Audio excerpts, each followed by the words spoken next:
Welcome to Film Logic, a movie podcast about the movies of yesterday, today, and tomorrow with every fandom in between. I am your host, Michael, and I am with my two good buddies. We're missing one buddy, and I'm going to see if you can tell which one we're missing. Adam, are you there?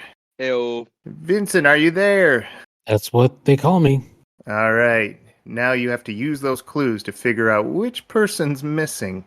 All right. Enough mind games. Something special happened yesterday. Something that happens every year. It's called the Oscars. Who saw the Oscars? I didn't sit through all of it, but I saw the hits. All right. I did not see the Oscars. Yeah. Not really one to ascribe to, whatever some committee thinks, an art form, some form of art deserves whatever accolade, Mhm. I think the audience participation and response speaks for itself. Yes.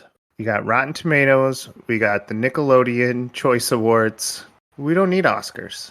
I'm 100% behind that. But here we are. We have to talk about it because we have the word film in our name. Yeah, we do. If we had the word just movies, we'd be fine. But we're not watching movies. We're watching films. Yeah, this is a classy podcast. Yeah. So, all spoilers. It was Anora that won the movie of the movie of the night, right? Mm-hmm. Took Best Picture. Best Picture, movie of the night, MVP of cinema. That goes by a lot of names. Yeah, which is super cool because it was like it's one of the first, if not the first, Latin American directed and performed movie to win an award. And it got nominated for just stuff, but specifically, it was just cool. It was cool to see their art get Yeah. And apparently Zoe Saldana had an immense moment that is a first for her. I can't remember what she won, but she was over the moon because she's in Emilia Perez, right? Yeah, she won Best Actress for Emilia Perez. Yeah, best supporting actress, right? And she was the first. I'm not going to get her country right. Dominican. Okay. American. Yep, to get it. And she was so proud and so happy. So a lot of firsts were happening at these Oscars. Yeah. This was everything I heard in the background while I was playing video games. So I know it's a shame. Our audience expects us to have a notepad in hand taking copious notes. Yeah. Yes. And I'm sorry, we're disappointing you. Yeah. Yeah, for sure. But we have something fun today, and we're going to jump right into it. A little segment called Snubs and Obscurities. So we took all the movies, either it was a movie that wasn't considered at all or a movie that was nominated. And we're going to tell you why this particular movie from 2024 should have won. We're going to go around, pick our 5 movies, tell each other which category it would win, and so on and so forth. Before we get started, is anyone super disappointed that the results? No, I do feel like it was a a year that didn't have a super strong front runner for anything. Personally, I thought The Brutalist should have won for Best Picture, but that's neither here nor there. But the animated one was pretty stacked this year between Flow and The Wild Robot and a couple others, but I think Flow ended up winning, which is pretty cool because it's a pretty small a small studio, and I think based out of Norway, I think. And this is the 3rd year in a row that Disney hasn't won Best Animated Feature. Oh no, someone's getting fired.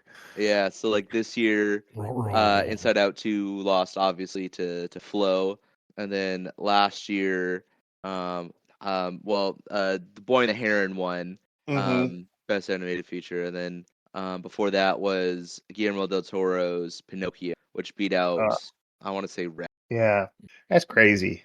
That's crazy. I always assume that Disney's going to take it because it's like what Minions or Kung Fu Panda, and if those guys can't get the job done, who can really? Right. That's what I'm Yeah. saying. Well, Frozen anyway, 2, I think. Maybe Frozen 2? I can't remember. It's going to haunt yeah. me. Well, didn't Moana? Moana 2? Did she get on Uh, the yeah, I think they nomination? got nominated this year, probably. Yeah, I'd hope so. They made like $1 billion. Yeah, I do think that was. Oh no, it was. Inside Out 2 was the highest earning animated movie Mm-hmm. until this random not random because insanely popular overseas, but there's a new Chinese animated Right. movie that came out called Ni something, Ni Mm-hmm. Han or something, and it grossed over $2 billion. Oh my gosh. You know, that is insane. And also, it makes sense because China can mandate that you watch a movie. That's all it takes. Yeah, right. Well, I mean, Um, that's not wrong. Yeah, And that was without a theatrical or like a wide, like a worldwide theatrical release, which is that's so crazy. crazy. I mean, even like if everyone in China just gave it $1, it would be at the top. You know, it's just to have that kind of power. And why didn't Ninja Turtles Mutant Mayhem have that kind of influence? Yeah, I think we all know apparently the reason behind that one. Yeah. Not apparently it's showing at one of our local theaters. I was thinking about going to go see it just out of curiosity, but it's only playing during the day when I'm at work, so I don't know if I'll be able to. Yeah. Just my morbid curiosity. All right. So I have my first pick. I'm going to save my best movie of the year for last. Ooh, okay. So my first pick is Deadpool and Wolverine for best costume. Now, hear me out here. In terms of like fabrics and plastics, they're okay. You know, it was good. In terms of a comic book accuracy, Deadpool and Wolverine is probably the closest in costumes to the Marvel comic book. So I nominate them to win for best costume. Not for best screenplay. Take it or leave it. Not even best action scenes. But you know, best costume is what I think these guys deserve. Yeah, I mean, what kind of stood out for you? Well, the boldness to use Wolverine's costume, even though it could look incredibly ugly in live action. Mm. You know, they went ahead and they went with it. You know, True. getting True. those. Yellow's not exactly the most photogenic color. Yeah, I or mean, having like wings come out of your head. right, with the cowl. Yeah. Mhm. In fact, the first movie, the first X-Men ever come out, like made that joke where Logan's like, "Is this the suits we're gonna wear?" And then Cyclops says, "Would you rather wear yellow spandex?" But Love it. 24 years later, yes, he would. Indeed. And side note, X-Men 97 actually kind of circled back to that joke. And, there was a similar moment where Wolverine was like, oh, we're going to wear these costumes, which were more comic book accurate. And Cyclops Yeah. says, well, what do you expect? Black leather? I love that kind of callback. Yeah. Also, X-Men 97, Wolverine freaks out over Jean giving birth, which is pretty impressive for a guy who's been through World War II. Mm. You think that would Impressive for be... a guy who's been through a lot of wars. Yeah, I know, right? Mm-hmm. All right. Adam, you're next. What do you nominate to win? Oh boy. So I'm nominating a film that we talked a little bit about. And it's a little movie called Monkey Man. It's directed by Dev Patel. Who is no stranger to winning Academy Awards, being in Slumdog Millionaire. But and of course being in The Green Knight, one of my favorite movies of all time. But he this year wrote and produced and directed this movie called Monkey Man. I didn't really know where to throw it in. You could give it to best director, best original screenplay, whatever you want to take. But it's it's about a person named Kid, played by Dev Patel himself, and it's kind of think like what's it called? Oh my gosh. Oh no. Why can't I? Oh, John Wick. Think John Wick, but with awesome, just incredible visuals, kind of like RRR. Um, Mhm. and yeah, so it's just about him trying to get revenge on people that wronged him. He kind of gets put into like these underground fights, and he uses his abilities that he's like learned from there to get revenge against people who wronged him and his family. And yeah, it's very stylistic. A lot of awesome action violent sequences, but yeah, it's super cool. Yeah, so if you're a fan of like The Raid, John Wick, Old Boy, all those kind of movies, you'll love Monkey Man. And it was produced by Jordan Peele's company, Monkey Paw. So yeah, so definitely check that out. And that's there for we'll go best original screenplay, best writing, or best Mhm. directing. Take your pick. Yeah. Yeah, that's a good one. All right, Vincent, you're up. Okay. Well, I'm not trying to throw shade at the picture that did win Best Animation. I think it was totally deserved. I think I think the film industry needs to realize that there's more than just America in the film industry. Like Mhm. there's plenty of stuff out there that that needs exposure, that needs recognition. A great story doesn't have to just come out of one country. However, I want to make the case for The Wild Robot Mhm. because it's told with such incredible visuals. I mean, it it's a computer generated film, but it's almost like the colors have been painted in. With how Roz the robot kind of stands out. She's this clean spherical steel being in this environment of greens and blues and all kinds of things. It's the contrast is striking. Yeah, absolutely. And they I think they did a fair amount of work and research into writing it. The company that manufactured Raw is called Rosum. Mhm. That is that is actually a reference to a Czechoslovakian play called RUR, which stands for Oh, Rossum's Universal Robots. And it's kind of a period piece about the dangers of autocracy and stuff. But it's where we get the word robot from. Is interesting. Yeah, yeah, because the characters, they were like automatons that were forced to labor. And Rossum's Universal Robots, the word robot just got ascribed to the character type. Mhm. Okay. Ah, yeah. Did you think that the movie like felt like Wally at all? Because Wally kind of had that charming Mm, robot thing first. I think I think a robot movie can be its own movie without being compared to something else. Okay.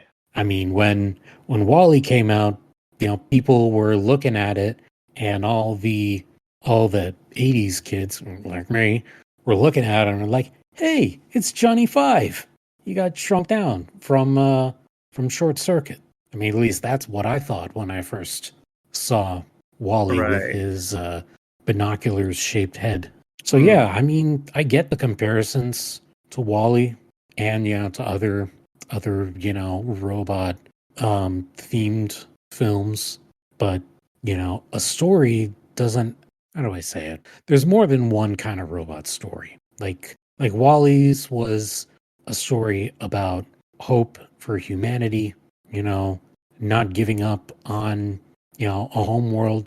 And this one was, you know, the strange integration of an outsider into a strange land where they inadvertently become like a surrogate parent.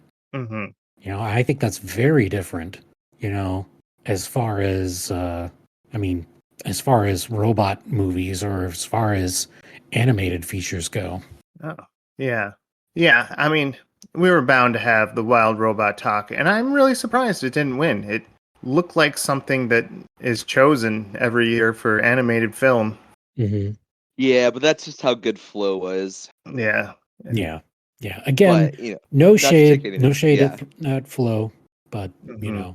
uh, Wild Robot should get its due, at for sure. least, in another award. Yeah, I'm shocked that it didn't get nominated for best adapted screenplay because it was based on a novel of the same name. Mm. But here nor there.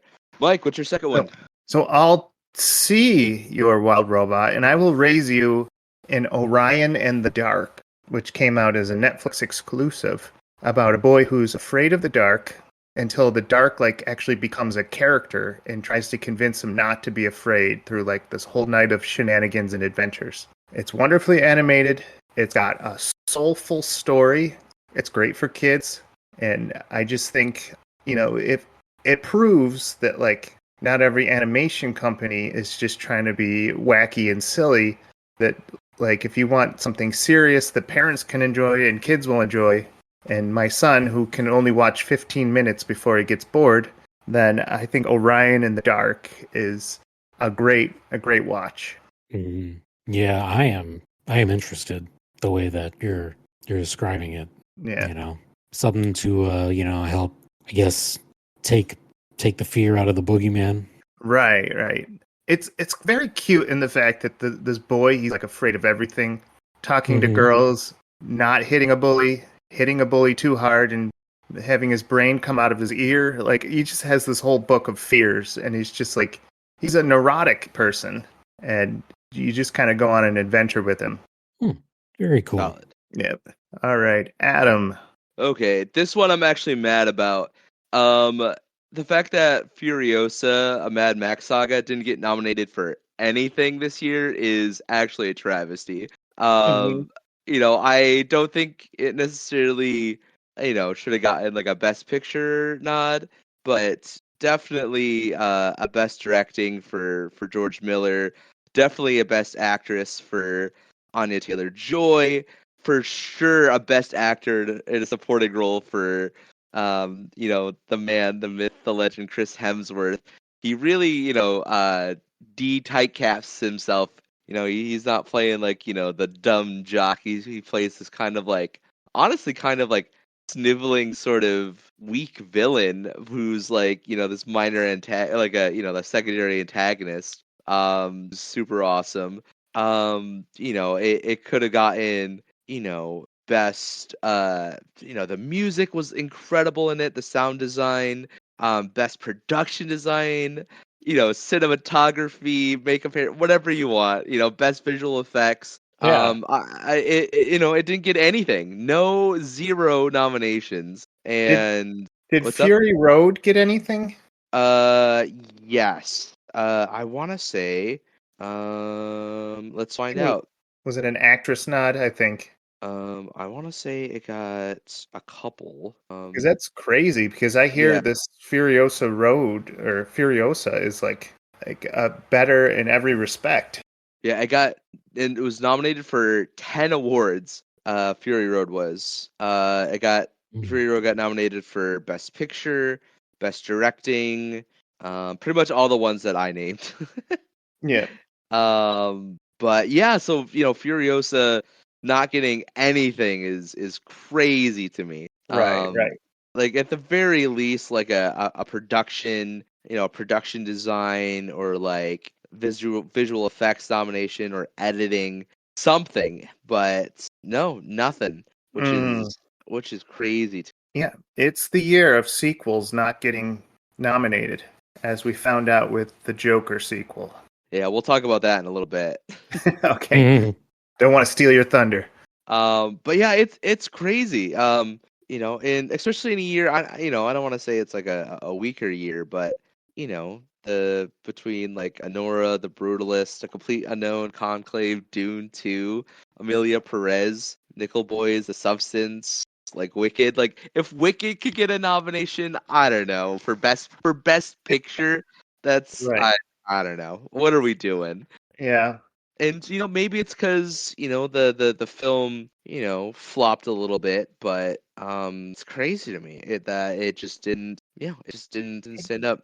It did that weird thing where it came out like adjacent to Planet of the Kingdom of the Apes, and Yeah. they kind of like combined into each other, where it's like, where people are saying like, oh, I don't want to see either movie, and but I don't even know how Kingdom of the Planet of the Apes got nominated. I mean, it was good. I didn't think the visual effects were like stand up and applaud. Yeah, yeah, which is crazy. And like this year, there were a couple of really standout movies for best visual effects. I think Dune Part Two was gonna win that. Like when I walked out of the theater for the first time, I was like, yeah, this movie's gonna win that for sure.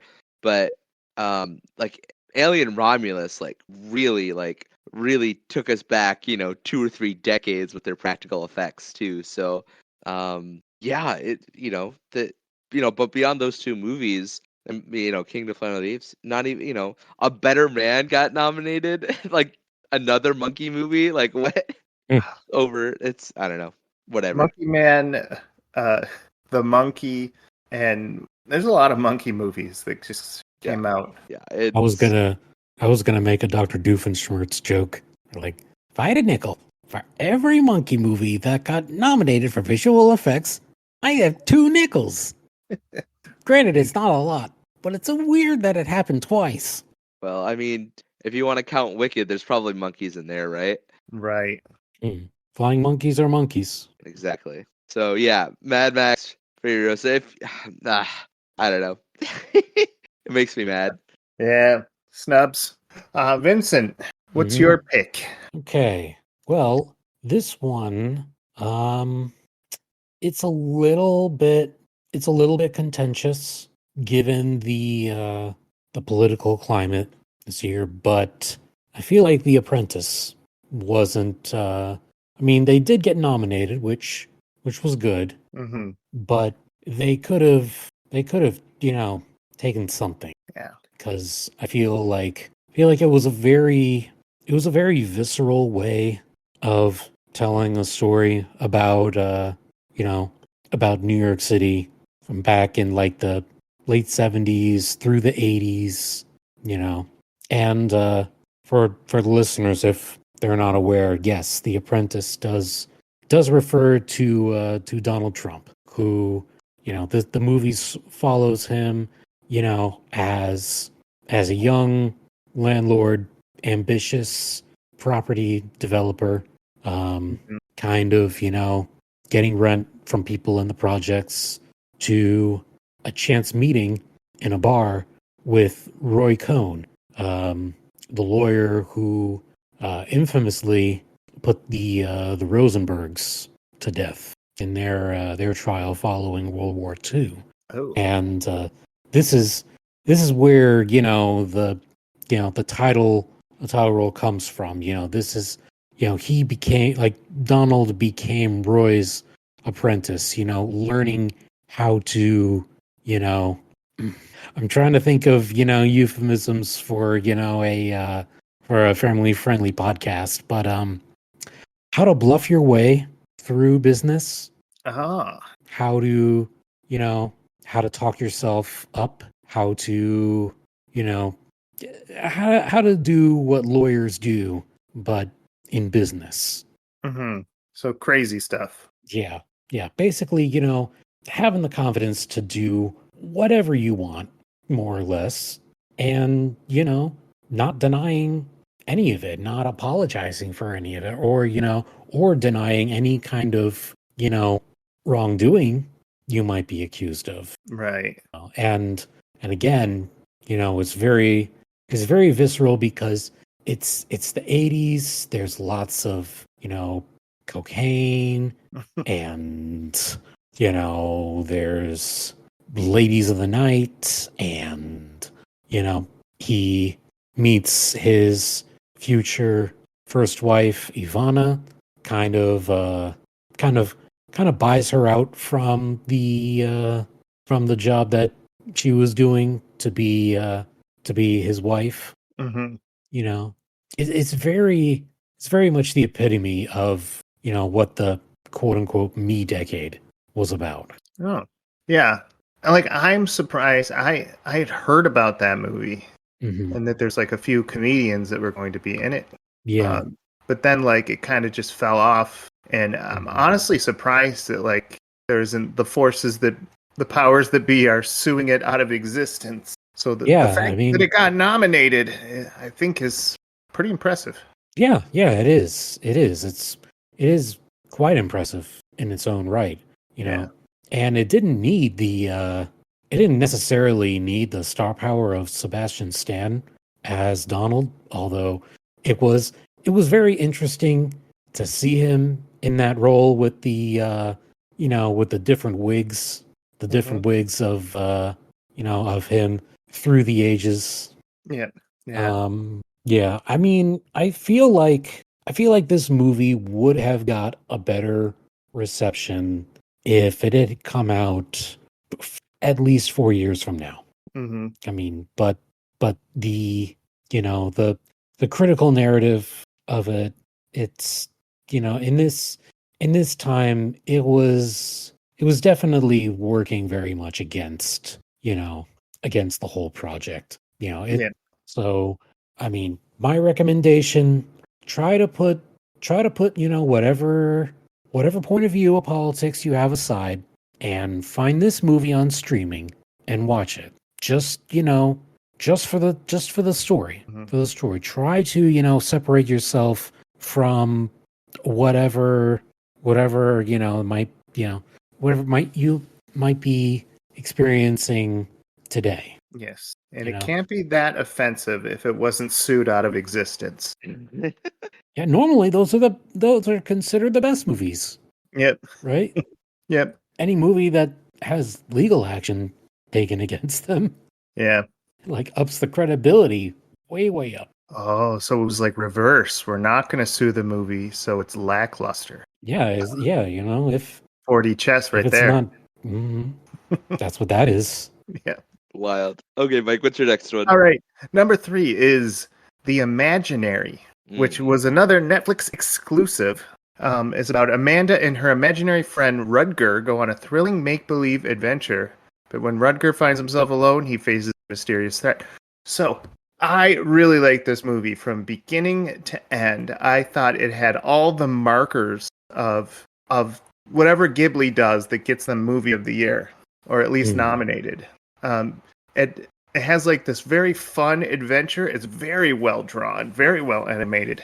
I mean, kind of blows away the Rohirrim Lord of the Rings movie by just how smooth this is. Mhm. And it also like it has the vibes of like Howl's Moving Castle, which got nominated back in its day, and so it had all the markers and of just being an award-winning movie. Once again, I'm back in best animation, though screenplay. This could be good for screenplay as well. Um, and just like I felt like it went so under the radar, like, and it had the same name as like this like B movie horror flick called Imaginary about a killer imaginary friend Mhm. that it was like impossible to find or even talk about. So Yeah, it's tough because it did have like a pretty popular theatrical release in Japan in 2023, but it didn't get a worldwide release until this year. So it's tough when that happens, and yeah, I totally second this nomination. The director and the screenplay writer. His name is Yoshiyuki Momose, who also worked for Studio Ghibli. So yeah, you're right. You hit the nail on the head, right? He's Yeah, worked on Graves of the Fireflies and Porco Rosso, Spirited. yeah. It felt as epic as Paprika, and Paprika like pulled out all the stops to make it just so cinematic and wonderful. Yeah. Mhm. And for our Nintendo friends, he worked on the video game Nino Kuni. Oh, definitely So looks like Nino Cooney. yeah, so he was a director and character design artist for a bunch of for the game and the movie. All right, Adam. That's a great segue into your number 3. My number 3, another movie that I thought would get an animation nod, Transformers One. When this came out, Mike and I, we talked it up quite a bit. You saw this, Mhm. right, Mike? You enjoyed it? Um, it's on my queue to watch. Okay. I think the voice acting like Mm. lineup for it is like amazing. Like Yeah, it's Chris Hemsworth, Brian Tyree Henry, Scarlett Johansson, Keegan Michael Key, Steve Buscemi, Lawrence Fishburne, John Hamm. Do I go on? right. And yeah, and it was also directed by Joshua Cooley, who worked on little films like Toy Story 4. Yeah, so it was again. I think it was a victim of not performing, as well as it could have at the box office. But yeah, it was just, beautifully animated. And the voice talent in it is really awesome. And yeah, if you're a fan of, the original animated series, definitely give this one a watch because it kind of borrows a lot of the design elements. It's very, it's if you enjoyed like X-Men 97, you'll enjoy Transformers. Absolutely. All right, Vincent, Mhm. your number 3, sir. Yes, my number 3. I would have to go with the big number 3 movie of the year, Sonic 3. Amen. Mm-hmm. End the podcast right now. We hit it. That's it. We're finished. Yep. Wrap it up. Thanks. Good night, everyone. Literally. Yeah. I mean, I feel like it really needs recognition for the voice acting because, Hmm. you've got, well, not just, two things. Okay. The voice acting for one, and Jim Carrey pulling double duty as Dr. Ivo Robotnik and Grandpa Gerald Robotnik. Yep. Just the way that he was able to, play off of himself was, I mean, it's nothing short of incredible, I think. Hmm. Yeah. Voice acting was good. Mm, Keanu Reeves brought some dignity to Shadow that I don't think absolutely. anyone else could have. Hmm. They were faithful to the video game story, which was Hmm. impressive. Yeah. I feel like this is another role like John Wick that helps him, stand out from sounding like, oh, well, like there's only two acting methods that Keanu has. It's either, Ted Theodore Logan or Neo. And he's it's been slow going, but he's really come into his own, and he really owned the Shadow role. He really made it his own, and I like that. Yeah. Not just saying that as a big Shadow fan. I mean, it's a really fast hedgehog with like 2 pistols and rides a motorcycle, even though he's faster than the motorcycle. So Yeah, what's 'cause why not not? to love? Yes, he's more powerful than the guns. He's Yeah. faster than the motorcycle, but he's got him anyway. Right. Jet boots, never mind the jet boots. Hmm. Yeah. Yeah. For some reason, like that movie was winning me over scene by scene. And when they're both on the moon and like Sonic's telling Hedgehog about, it's hard to live with a tragedy, and you don't. it's not the end of the world. Like, I almost felt a tear come out of my eye.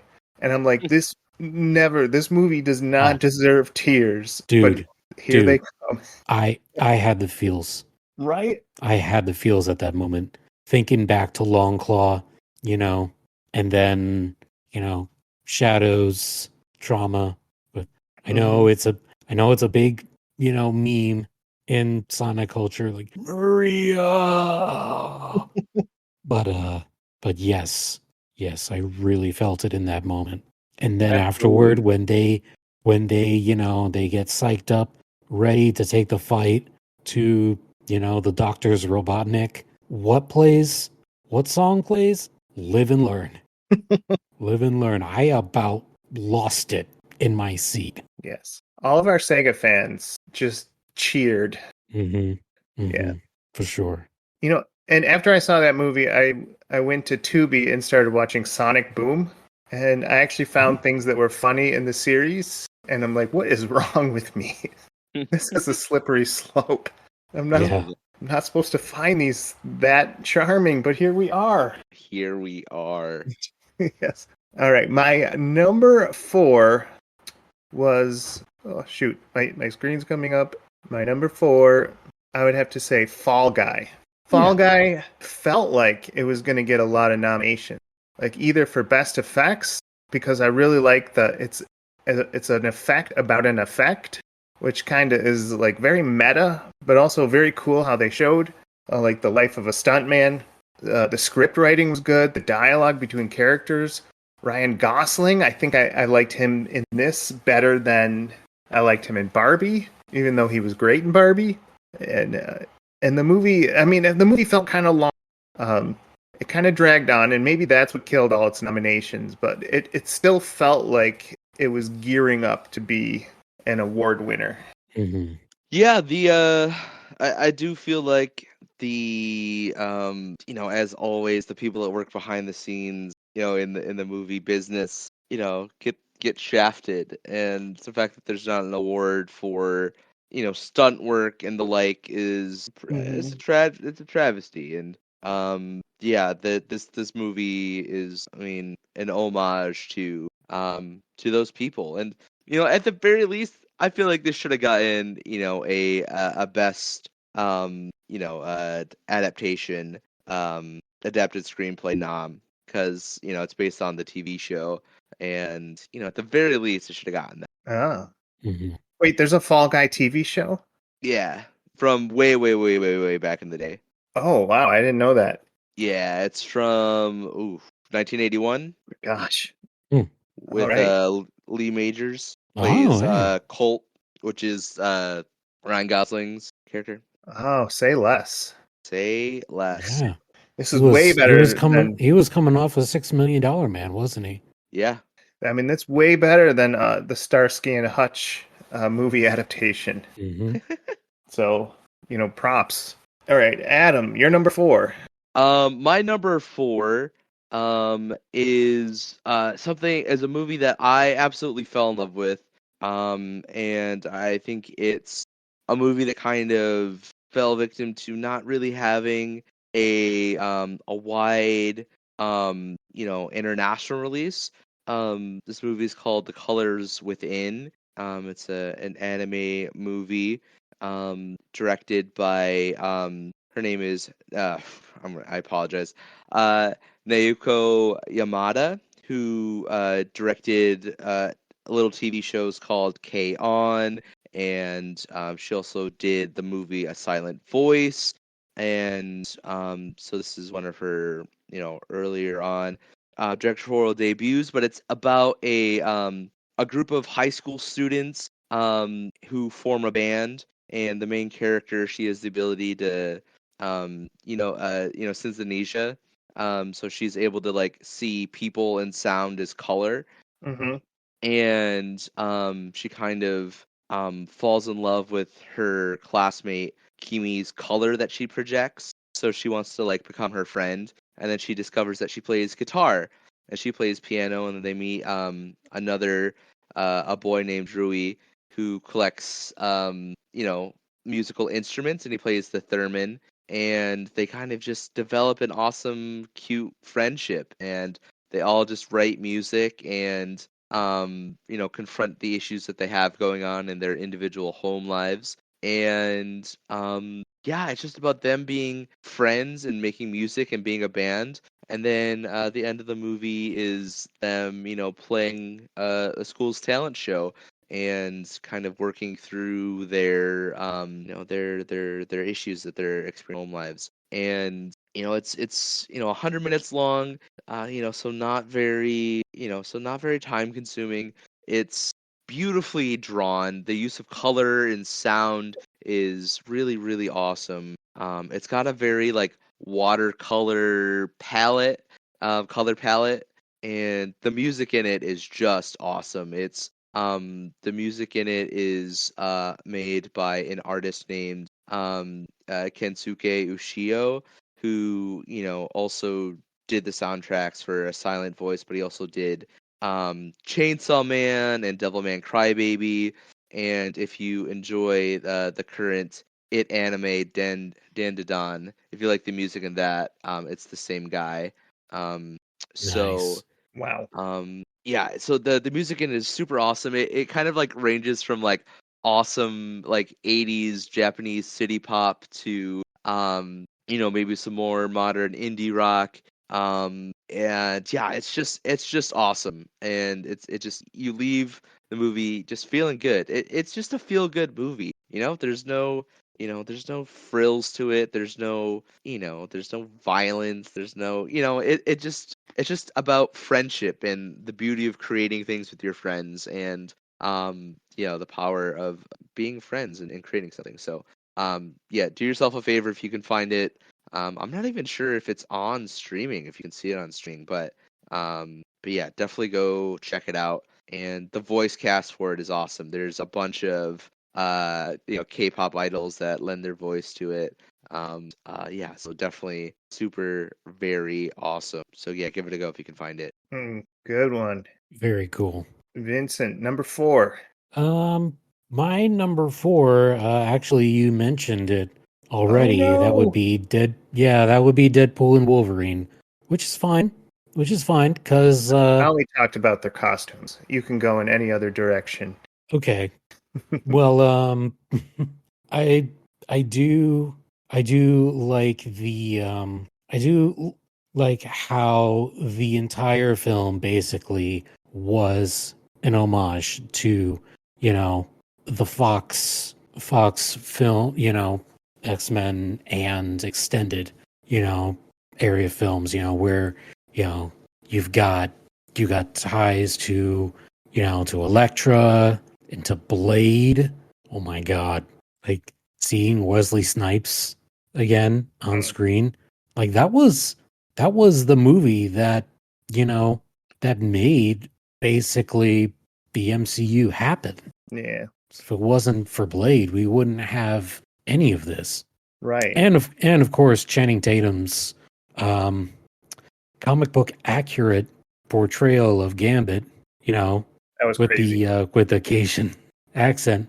Oh, about to make a name for myself out here.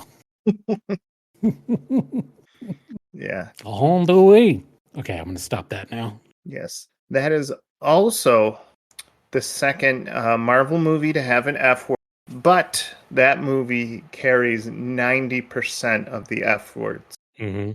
Oh yeah. Oh yeah. Like the jokes that the original stuff that Ryan Reynolds came up with as Deadpool, like stuff got toned down. It got toned down a lot. Like, believe it or not, the whole joke with Pinocchio shoving his nose up his rear and like started lying, that whole thing, that was like him toning it down from a much worse joke. Oh, wait, hold on. Pinocchio's in the. Is that a He Marvel said, character? yeah, no, he said, "Oh, I feel like Pinocchio just stuck his nose up my butt and started lying." Oh, okay. I guess right. Yeah, Well, I didn't see Mike, so I can't help you. yeah. Well, so originally, and I'm glad they kind of didn't do this. They were going to have scenes where he shows up in every Marvel like MCU movie. So he'd be like in a cab while the Chikari are taking over New York City, and he'd be just kind of in the background. Mhm. And I'm kind of glad they didn't do that because that'd be a little too much. Deadpool's not that special, but You take that back. I know everyone loves the merc with the mouth. I I get it. get it. Yeah. It's just, Ryan Reynolds was just born to be Deadpool. He was, and not much else. You're not wrong. I mean, I the did Notebook's I pretty did great. like how he like skipped through the the multiverse in that like back in time montage, Hmm. seeing the different versions of Logan, like comic book accurate height Logan, Wait, the short king mutant. is that really comic book accurate height? Because that guy seemed really small. Canonically, Logan is 5'3". Okay, but that guy looked 4'6". I don't know. Maybe I was looking at him at the wrong angle. Yeah, maybe lenses, something. I don't know. But then there was Eye Patch Wolverine, and there was 90 dystopian. cyberpunk. Yeah, cyberpunk Wolverine with the missing hand. Mhm. There was brown suit Wolverine, and then there was the Cavalrine. Yes. Uh, if that was like supposed to be the future, that would have been a great future. But I don't think they're gonna do. Yeah, probably not. Yeah. Probably not. But Deadpool left the invitation open, said that they'll treat him better than the studio down the street. Yep. Um. Yeah. I'm gonna go right into my number 5. Yeah. Um.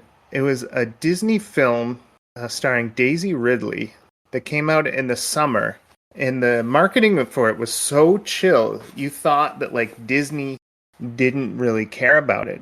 But when I actually got to see the movie The Young Woman in the Sea, like it blew me away with how cinematic it was, how like the props were used to kind of bring people into the 1920s.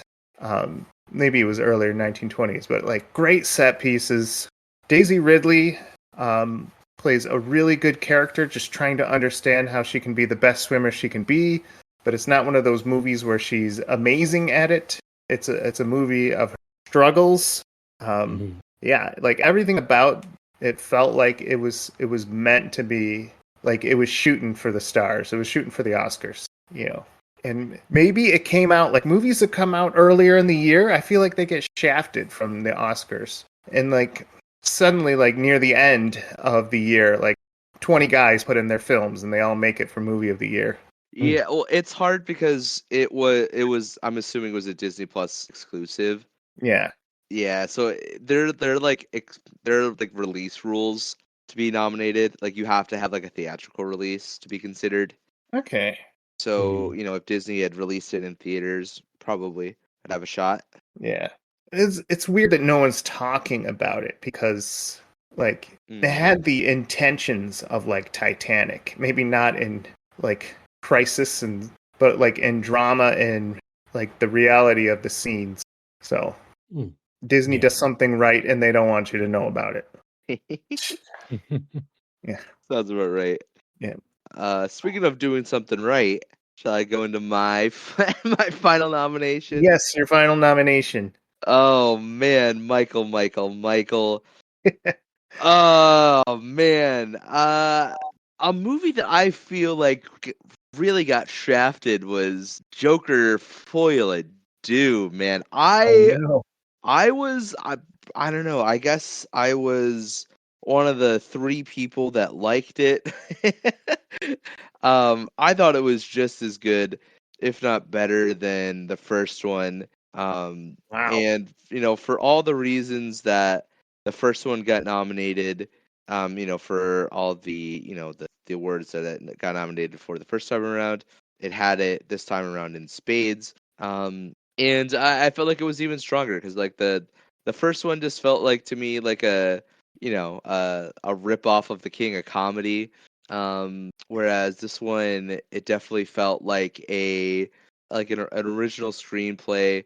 And it really kind of just like it was like a deconstruction of the first one. And it really was just like, oh, like you thought like Arthur Fleck, you thought the Joker was like a good guy, like you know, it was a very meta movie. Um, Mm. and it kind of like was like making fun of the audience for making a hero out of the Joker, which was very cool. But for whatever reason, I don't even think like the musical bits were that weird or distracting. Like I thought that they fit into the surreal absurdism of the movie in and of itself. So yeah, don't listen to the haters. Do yourself a favor, check it out. It's probably on HBO. Yeah, I'm surprised it didn't even get like a cinematography nod or production design or yeah, nothing. Mhm. Music. They didn't even ask Lady Gaga to like sing one of the songs. Yeah, which is crazy. Yeah.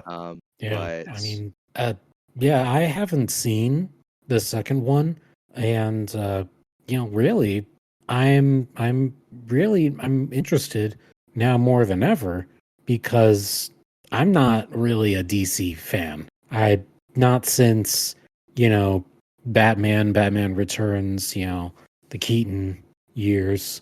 Um, I'm not really into DC characters, but Joaquin Phoenix's Joker, Arthur Fleck, it was the first DC character that, I felt really impressed with. Like, this is something with an original story, with, something that doesn't get boxed into the narrative of, who the Joker is, you know.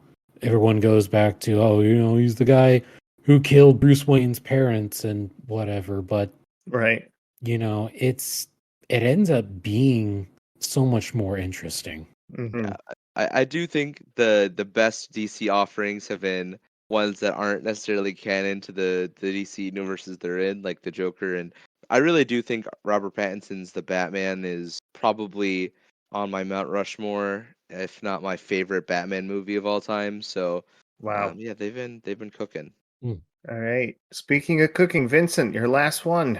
Yes, indeed.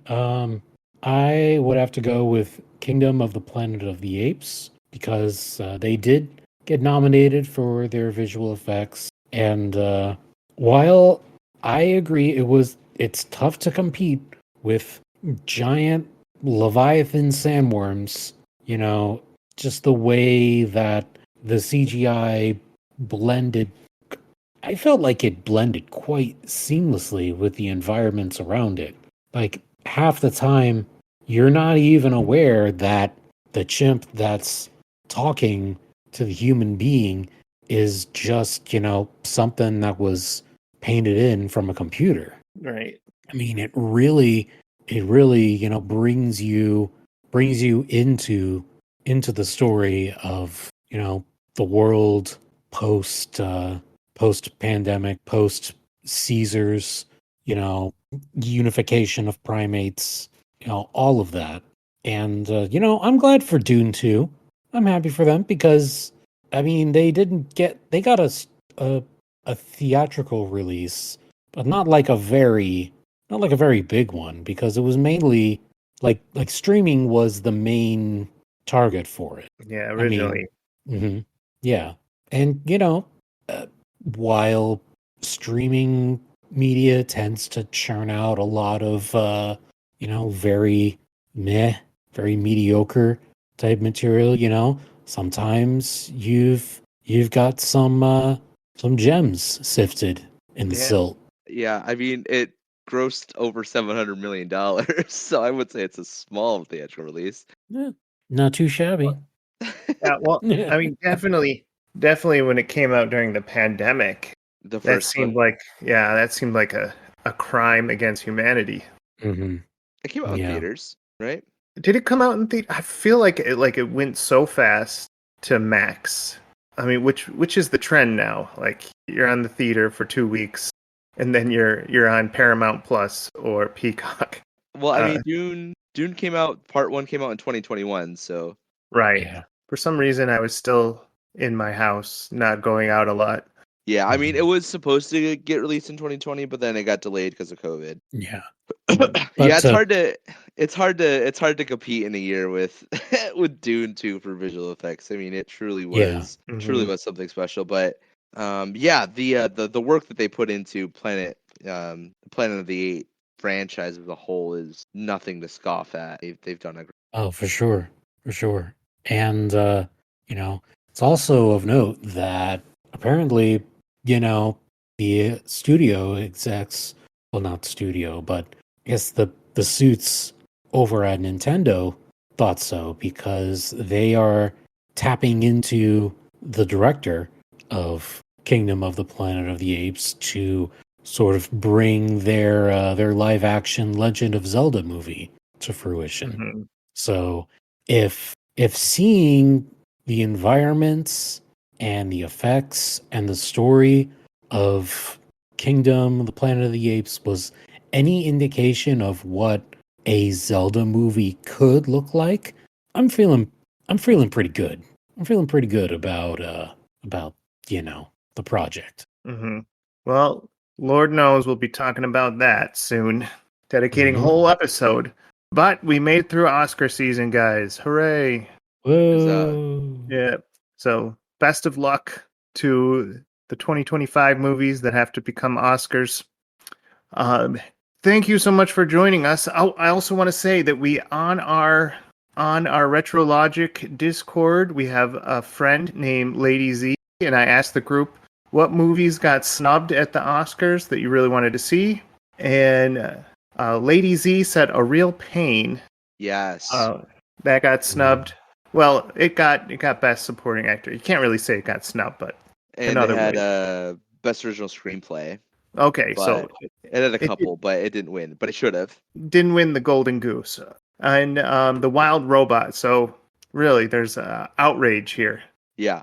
Yeah, if you guys see one movie from this Oscar season, make it a real pain. It's perfect. It's like a perfect 90 minutes. It's directed by Jesse Eisenberg, and it's literally just Jesse Eisenberg and Kieran Culkin and them just playing off of each other, and it's it's perfect. It's beautiful. Mm. It's the Odd Couple, but with Yeah, like a a Jewish family. Holocaust twist, if ever there was Uh-huh. such a thing. Wow, what a way to end it. Right. Well, anyways, speaking of great ideas, our next episode's going to be a to be decided. And Hmm. our good friend Vincent, you picked the movie. What movie did you pick? I picked the great Lou Diamond Phillips gem from 2001, Route 666. The movie came Oh out in boy. 2001. I did not know that. That's crazy. Ugh. Yup. I Well, thought it was like a 90s movie. Anyways, we're gonna learn that there's a lot of things that surprised us in that movie. So tune in next week for when we review that Lou Diamond Phillips gem. All right, I've been Mike, Adam, And Vin. and thank you for listening to Film Logic. Bye-bye. Gotta find the button that turns off. I would want to tell Ivy that we're ready.